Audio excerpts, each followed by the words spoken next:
ഇന്നലെ മിയാമി സ്റ്റേഡിയത്തിൽ 3 ഗോളുകൾക്ക് ബ്രസീൽ ലീഡുണ്ടായപ്പോഴും മിയാമി സ്റ്റേഡിയത്തിൽ ആവേശമില്ല. ആ മത്സരത്തിൻ്റെ 75 മിനിറ്റ് ആവുന്നവരെയും ആ സ്റ്റേഡിയം നിശബ്ദമായി. കാരണം അവർ കാത്തിരുന്നത് മറ്റൊരാൾക്ക് വേണ്ടിയായിരുന്നു.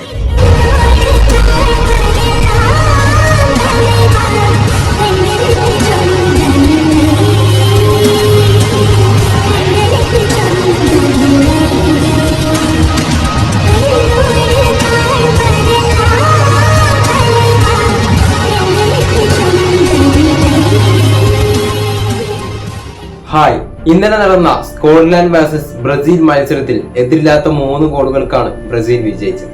വളരെ മികച്ചൊരു പെർഫോമൻസ് തന്നെയാണ് ഈ ഒരു മത്സരത്തിൽ ബ്രസീൽ കാഴ്ചവെച്ചത്. പിന്നെ ഈ ഒരു മത്സരത്തിൽ അവസാന കുറച്ച് മിനിറ്റുകളായിട്ട് നെയ്മർ കളത്തിലിറങ്ങിയിരുന്നു. പക്ഷെ അത് പ്രത്യേകിച്ച് അദ്ദേഹത്തിനൊന്നും ചെയ്യാൻ പറ്റിയില്ല.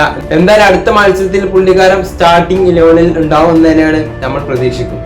ബ്രസീലിനായിട്ട് ആദ്യം ഗോൾ നേടിയത് വിനീഷ്യസ് ജൂനിയർ ആയിരുന്നു. 7-ാം മിനിറ്റിലാണ് വിനീഷ്യസിന്റെ ആ ഗോൾ വരുന്നത്.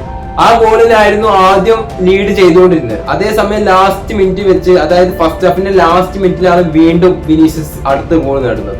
അതുകൊണ്ട് ഈ ഒരു മത്സരത്തിൽ എടുത്തു പറയേണ്ട താരം തന്നെയാണ് വിനീഷ്യസ് ജൂനിയർ. ഈ കഴിഞ്ഞ ബ്രസീലിന്റെ എല്ലാ മത്സരത്തിലും പുള്ളിക്കാരൻ ഗോൾ കണ്ടെത്തിയിട്ടുണ്ട്. അങ്ങനെ ഫസ്റ്റ് ഹാഫ് അവസാനിച്ചു. സെക്കൻഡ് ഹാഫിൽ ബ്രസീലിനെ അവർ വിചാരിച്ച ആ ഒരു പെർഫോമൻസ് ചെയ്യാൻ പറ്റിയിട്ടില്ല എന്ന് വേണമെങ്കിൽ പറയാം. സെക്കൻഡ് ഹാഫിൽ ബ്രസീലിനെ നന്നായിട്ട് സ്കോട്ട്ലാൻഡ് പരീക്ഷിച്ചിരുന്നു. പക്ഷെ അവർക്ക് നിർഭാഗ്യം വെച്ച് അവർ ഗോളാവാതെ പോയി. അതിലെടുത്ത് പറയേണ്ടത് ഗോൾ കീപ്പർ ആയിട്ടുള്ള അലിസൺ ബക്കറിനെ കുറിച്ച് തന്നെ. അതായത് സെക്കൻഡ് ഹാഫിൽ സ്കോട്ട്ലാൻഡ് നടത്തിയ പല അക്രമങ്ങളും അതിവിദഗ്ധമായിട്ടാണ് അലിസൺ ബക്കർ സേവ് ചെയ്തത്. അതിലെടുത്ത് പറയേണ്ട ഒരു താരം തന്നെയാണ് അലിസൺ ബക്കർ. വളരെ മികച്ച പെർഫോമൻസ് ആണ് പുള്ളിക്കാരനും കാഴ്ചവെച്ചിട്ടുള്ളത്. അങ്ങനെ മത്സരത്തിന്റെ 60-ാം മിനിറ്റിലാണ് 3ാമത്തെ ഗോൾ പിറക്കുന്നത്.